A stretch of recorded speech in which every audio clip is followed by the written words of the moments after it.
Assalamualaikum warahmatullahi wabarakatuh. Salam Pramuka.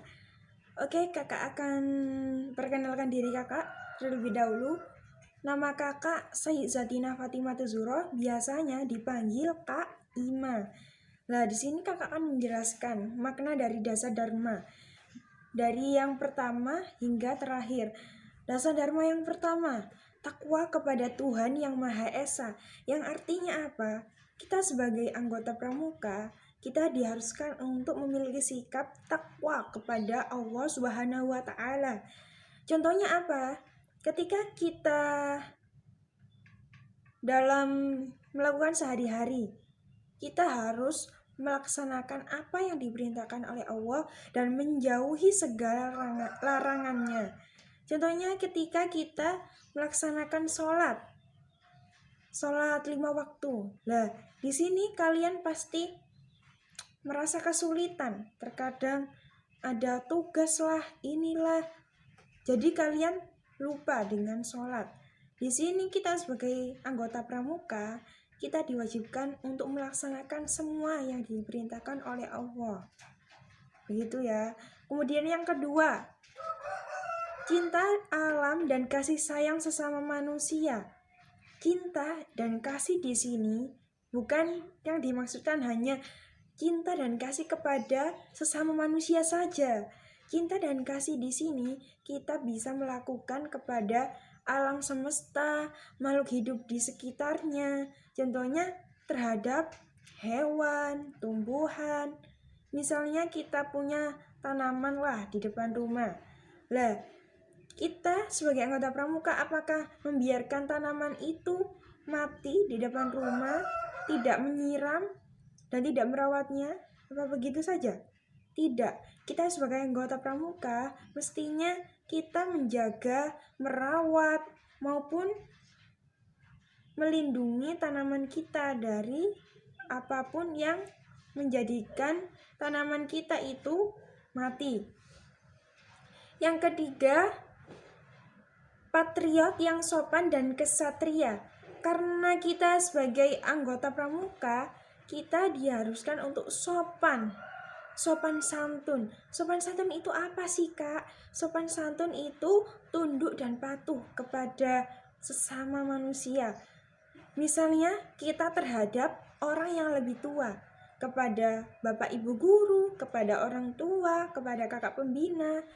Kalau misal ada kakak pembina lewat, kita sapa dengan ramah gitu ya. Kemudian yang keempat, patuh dan suka bermusyawarah. Patuh sama halnya tunduk dan patuh, sama aja ya.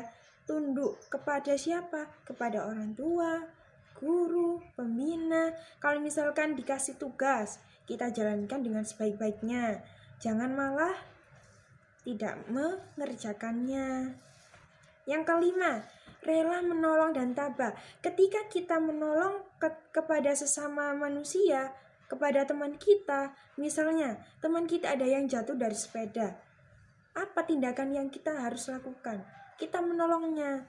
Kemudian jangan sampai kalian mengungkit-ungkit kebaikan kalian kepada si anak tadi. Jadi kita kalau misal menolong seseorang, kita dengan rasa ikhlas, tidak boleh pamrih, kemudian tidak boleh meminta imbalan apapun kepada orang yang akan kita tolong tadi. Jadi kita akan dibalas oleh Allah Subhanahu wa taala sendiri. Dasar dharma yang keenam, yaitu rajin, terampil dan gembira. Rajin di sini apa artinya? Rajin berarti kita tidak boleh bolos sekolah. Sebagai pelajar kita mestinya rajin meskipun dapat tugas banyak, tetap kita kerjakan dan berangkat sekolah. Terampil di sini maksudnya apa sih? Terampil di sini itu kita sebagai anggota pramuka, kita bisa membuat suatu kerajinan tangan seperti hasta karya. Misalnya kita membuat boneka dari kain yang sudah tidak dikenakan lagi ya, seperti kain perca. Itu kita jahit dengan tangan sendiri. Kemudian Gembira ketika kita menjalankan kegiatan apapun, kita jalankan dengan rasa gembira, hati senang.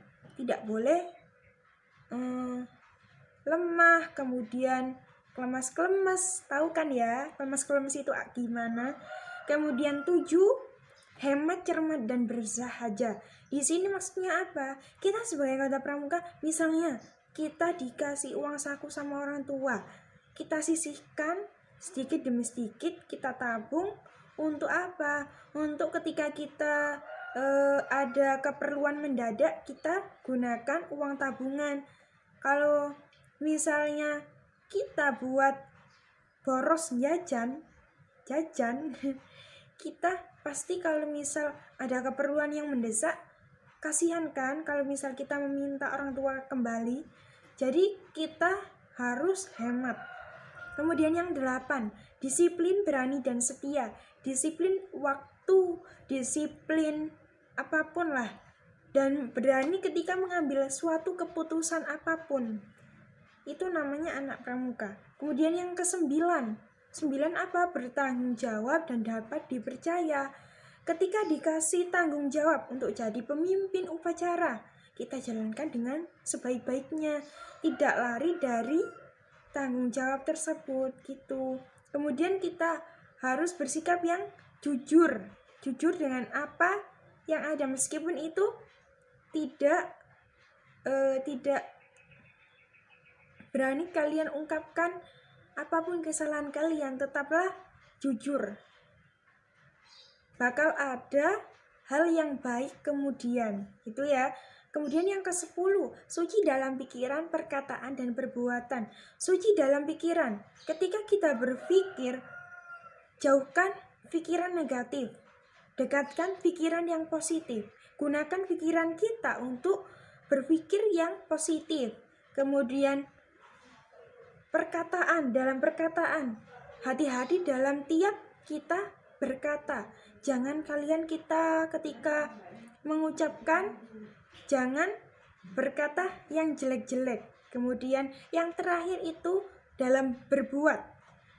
Ketika kita menjalankan suatu perbuatan, kita harus bisa menjaga diri kita dari hal-hal yang negatif. Cukup sekian dari kakak.